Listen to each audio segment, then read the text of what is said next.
Vamos entonces, don Pedro Donoso. Anderson, ¿cómo bienvenido. Estás? ¿Cómo Gracias. vas? Gracias por la invitación, todo muy bien. Atento a tus preguntas. ¿Lo puedo tratar de usted? No, puedes tratarme de tú. No, yo quiero tratarlo de usted. Puedes tratarme de usted. Con sus años ya uno tiene que respetar. Su condición física. Y su condición física, además. Por supuesto. Yo no sé para qué vengo a este programa de verdad. Claro. Es un buleo. Pero salgo mejor parado que Pedro José Freile, eso sí, porque compararle con Montúfar. Estuvo buena la broma. Sí, con mucho cariño para César Montúfar, también es un querido amigo. Y para José Freile, para Pedro José y para Freile. José Freile. Bueno. Para todos. ¿Por dónde empezamos? Empecemos por el principio. El principio es, está claro que vamos a un juicio político. Lo que no está claro es en qué condiciones. Las condiciones pueden variar mucho el resultado de todo. O sea, aquí puede pasar todo. Yo veo a la gente muy segura diciendo, uy, esto sí pasa, esto no pasa. No hay nada con que hacer ese análisis. Lo que me gustaría empezar a admirar es, de momento, quién ha capitalizado, quién ha perdido. ¿Cómo ves al gobierno tras la entrada de Cucalón, que ha enfrentado esta crisis, le ha hecho recuperar imagen al gobierno y al presidente de la República? ¿Cómo ves a la oposición en el enfrentamiento de esta acción fiscalizadora? ¿Quién está ganando, quién está perdiendo de momento? A ver, digamos, el principio es un principio conceptual, ¿no? Es decir, en el Ecuador le tenemos un terror al conflicto inexplicable. Como sociedad salimos corriendo cuando vemos un conflicto y no entendemos que el conflicto es natural, que lo que hay que aprender no es evitar el conflicto, sino conflictuar bien. ¿Y qué es conflictuar bien? Es conflictuar con las herramientas democráticas, ¿no? Y yo creo que finalmente el gobierno, evidentemente, con la llegada de Cucalón, le da un giro al entendimiento de este proceso, ¿no? Es decir, yo veo como dos escenarios, ¿no es cierto? El escenario formal, el escenario institucional, en donde se está administrando un conflicto, que es el juicio político, ¿no es cierto? Y el escenario informal, el escenario quizás periférico, lo digo yo, ¿no es cierto?, que puede ser las calles, ¿no? Yo creo que, digamos, en el escenario formal, la oposición está jugando un juego en el que es buena, pero el gobierno con Cucalón es muy bueno, digamos. O sea, el gobierno es mejor. El gobierno, digamos, mejora muchísimo, ¿no es cierto?, con la llegada de Cucalón, porque Cucalón es un antes y un después, ¿no? Es un antes y un después, incluso con el peso que puede tener el 5 de febrero, ¿no? Porque aquí la gran pregunta, ¿no es cierto?, más del tema del juicio político es lo que decía Mónica y lo que preguntaba Pedro José Freile. La gran pregunta es la gobernabilidad, ¿qué? En el corto, en el mediano, en el largo plazo, ¿no? Primicias, me parece que yo te conté estas cifras en la anterior entrevista. No me vengas a repetir lo de la anterior entrevista. Póngame la anterior entrevista porque es para fundamental, es que es fundamental realmente, ¿no? Es decir, la gobernabilidad está en juego en el corto, en el mediano y el largo plazo, cuando, por ejemplo, en el cantón El Pan de Azuay, el ganador de la alcaldía gana con una diferencia de 6 votos. Claro. ¿No? En Yaguachi, por ejemplo, gana con una diferencia de 197 votos de un padrón de 40.000 personas. Yo tenía una conversación esta semana y decía, supongamos que el gobierno va a juicio político y sale bien parado. La pregunta es ¿para qué? Exactamente. O sea, ¿qué va a lograr el presidente después de salir bien parado en un juicio político? Si definitivamente se quedó sin el Parlamento, definitivamente viene en las calles a encenderse, definitivamente no tiene relación institucional con ninguna otra función del Estado. ¿Para qué? ¿Un buen ministro alcanza a tapar a un mal presidente? No sé si un mal presidente, sino una mala gestión, digamos. Un mal gobierno. Un mal gobierno, una mala gestión, digamos, ¿cierto? Un no entendimiento del concepto y las dinámicas políticas, finalmente, ¿no? Entonces, digamos, si planteamos estos escenarios, para mí el escenario más probable, ¿no es cierto?, es que el juicio político no progrese, que se estanque en la Corte Constitucional o en sí mismo que no haya los votos, finalmente, ¿no es cierto? ¿Por qué? Porque en esta estructura hiperpresidencialista que tenemos con relación al tema de muerte cruzada, siempre el presidente va a tener la sartén por el mango. Siempre. Lo sorprendente es cómo Guillermo Lazo no hace un buen gobierno con una constitución hiperpresidencialista. Esa es la gran pregunta. ¿Cómo el Parlamento lo doblega si están todas las herramientas para doblegar el Parlamento? Esa es la gran pregunta que yo me hago. Digamos, durante 12 años, ¿no es cierto?, analistas, con cierta razón, del lado, digamos, quizás de la derecha, siempre dijeron que la Constitución de Montecristi es una constitución hiperpresidencialista, bueno, que todo gira alrededor de... Pero no es lo que le dicen los analistas. De acuerdo, en cierta manera lo es, de cierta manera no, pero sí, digamos, en ese ámbito de estructura institucional, sí.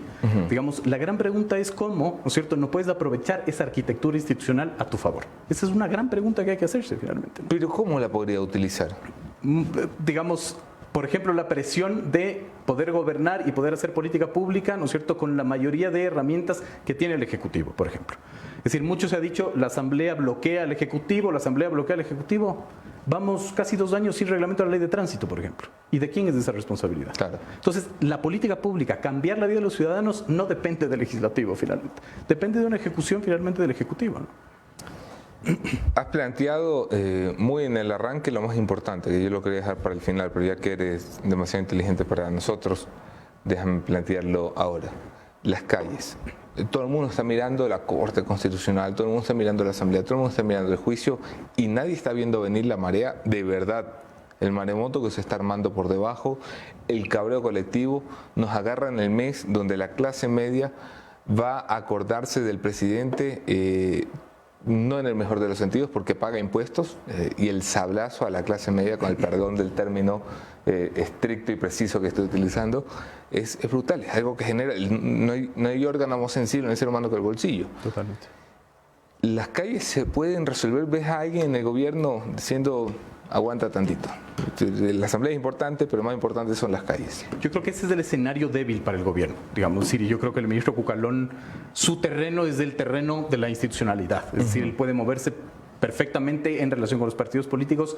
Desconozco finalmente cómo se pueda mover con esta informalidad. Pero, por ejemplo, ahí, el 8 de marzo, la marcha, digamos, de las mujeres es una evidencia muy rica para analizar. Digamos, ahí, por ejemplo, el movimiento indígena fue muy inteligente, sí, porque finalmente tuvo una presencia respetando, ¿no es cierto?, lo que simboliza finalmente el 8 de marzo. También el fútbol, ¿no? También el fútbol. El fútbol dijo, yo voy, pero atrás. Todas las organizaciones, pero además si tú haces revista, ¿no es cierto?, y pasas revista, ahorita sindicatos tienen, digamos, como mujeres, sí, lideresas y presidentas, ¿no es cierto? La CONAIE fue inteligente y planteó que esta es una marcha de las mujeres y finalmente lo respetaron, y esa interculturalidad en esa marcha fue muy rica para leer, finalmente. ¿Qué quiero decir con esto? Que ahí hay cosas que no se están leyendo, es decir, que quizás las calles no solo se van a calentar con el movimiento indígena, sino también con la presencia de, digamos, quizás del feminismo, es decir, con otras presencias, con otras causas, ¿no? En otros sentidos. Entonces sí, yo creo que más bien el escenario que más debería preocupar al gobierno es finalmente que esta válvula de escape sea en las calles. Además, ISA, ya lo he advertido, y con esto pasamos a la mesa del panel, porque ISA hace la movida menos típica de ISA que hemos visto desde que existe. O sea, ISA es un tipo que siempre marca su presencia y su presencia marca la agenda, y lo que decide en esta ocasión es amenazar con su presencia, que es aún peor que su presencia, porque hay un fantasma psicológico ahora en Carondelet de, Dios mío, si activamos una puerta cruzada se nos viene a las calles. Es algo que preocupa mucho a los ministros, especialmente a Cucalón. ¿Jugó bien ISA y qué efecto causa?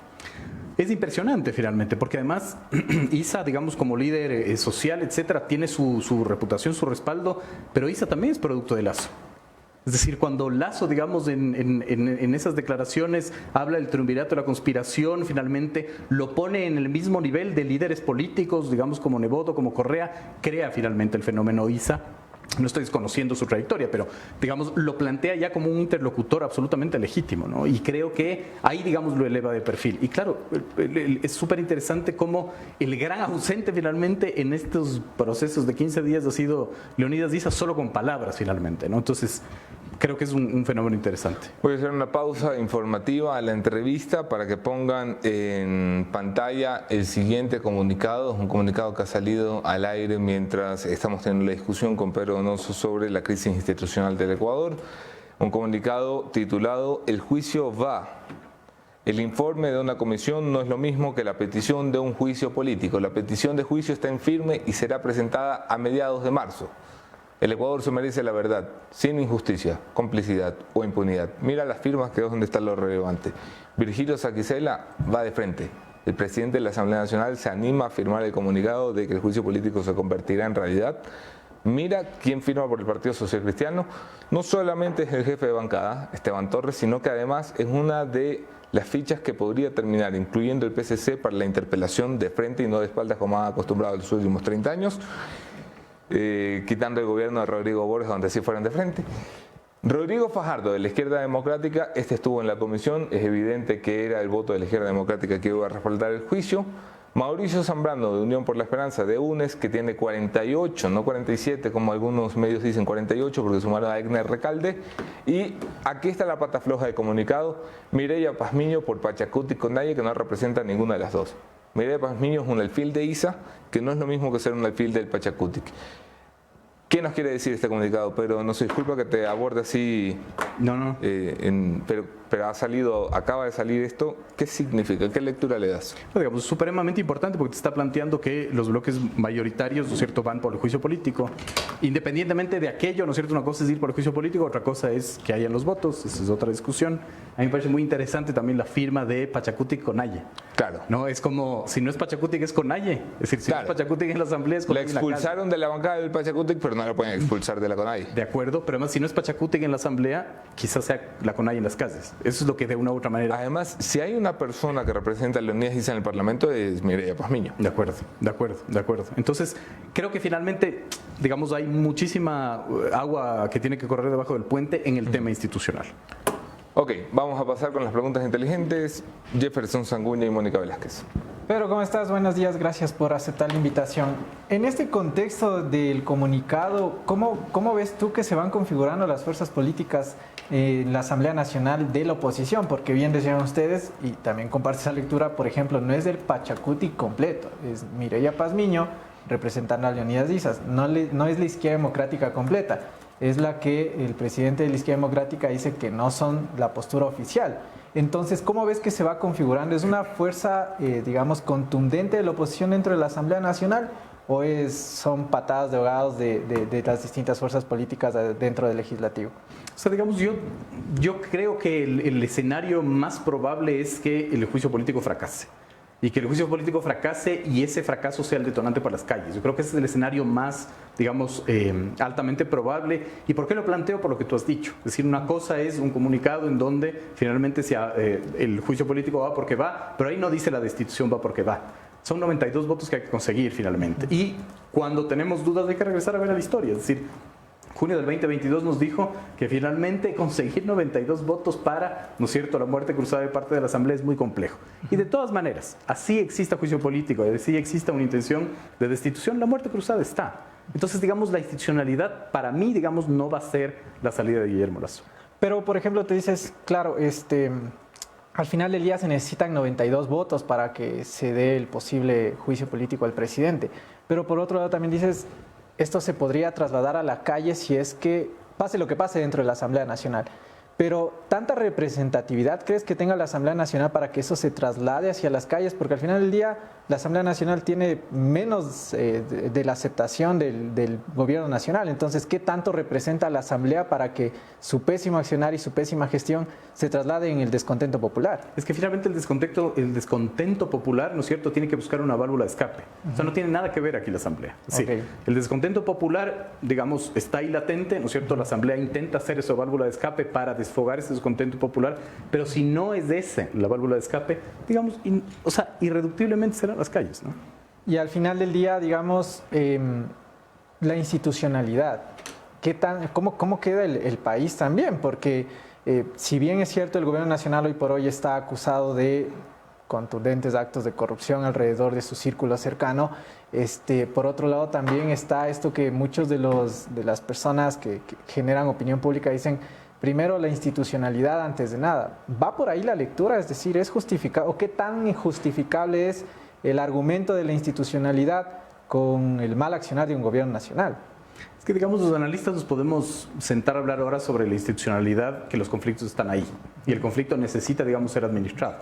Ahora, digamos, es simpático porque como sociedad, como decía en un inicio, ¿no es cierto?, intentamos evitar el conflicto, intentamos que no haya el conflicto. Y eso, digamos, es absurdo porque es inevitable. O sea, el conflicto finalmente, por ejemplo, en Carondelet, ¿no es cierto?, a mí se me ocurre que la lógica no debería ser evitar el conflicto, sino quitarle una base social y argumental a ese conflicto. Es decir, las calles son inevitables, ¿no es cierto?, la movilización social es inevitable en el corto o en el mediano plazo. Lo que hay que hacer es finalmente quitarle esa base social y esa base argumental para que esa movilización no encuentre, ¿no es cierto?, o no permee a la clase media, por ejemplo, al descontento de los estudiantes, de los trabajadores, etcétera, etcétera, etcétera. Claro, pero la situación es muy compleja finalmente. Es decir, ya la situación del desempleo, de la pobreza, de la violencia, hay que sumar los desastres naturales, finalmente que profundizan más la situación. Entonces, a la larga, evitar el conflicto es infructuoso y lo que hay que hacer es administrar ese conflicto. ¿Cómo estás, Pedro? Volviendo al comunicado que acaba de salir, que es importante, la presencia del presidente de la Asamblea Nacional, Virgilio Saquicela, ¿tú crees que le dé un peso distinto a este informe o a este pedido, recomendación del juicio político al presidente Guillermo Lasso? Sin duda, yo creo que sí le da, incluso me parece que con esto Saquicela está coqueteando a una mayoría para reelegirse, digamos, en mayo. Creo que es importante, digamos, analizar también eso. Creo que sí le da un peso, pero como les digo, digamos, el peso que tenga ahora, ¿no es cierto?, en este país cambia a las 12 horas. Entonces, ese comunicado no son 92 votos. Es decir, el juicio político va porque va, pero no sabemos si la destitución va porque va. Pero también dices que el escenario más probable es que se estanque en la Corte Constitucional, este pedido de juicio político al presidente. ¿Por qué tú crees que se puede estancar? Y también, ¿qué cálculo crees que hará la Corte Nacional, la Corte Constitucional? Bueno, yo no creo que se estanque en la Corte Constitucional. Creo que finalmente, digamos, claro, ahí es una gran pregunta. Yo no sé si la Corte Constitucional vaya a dar paso o no. Lo que, digamos, planteo es que la complejidad o el escenario, digamos, menos probable es que se logren 92 votos. Yo no sé, digamos, cómo pueda operar la Corte Constitucional. Tienes tú el antecedente finalmente del juicio a Jorge Glass. Creo que son los constitucionalistas los que tienen que contestar esa pregunta con mayor conocimiento.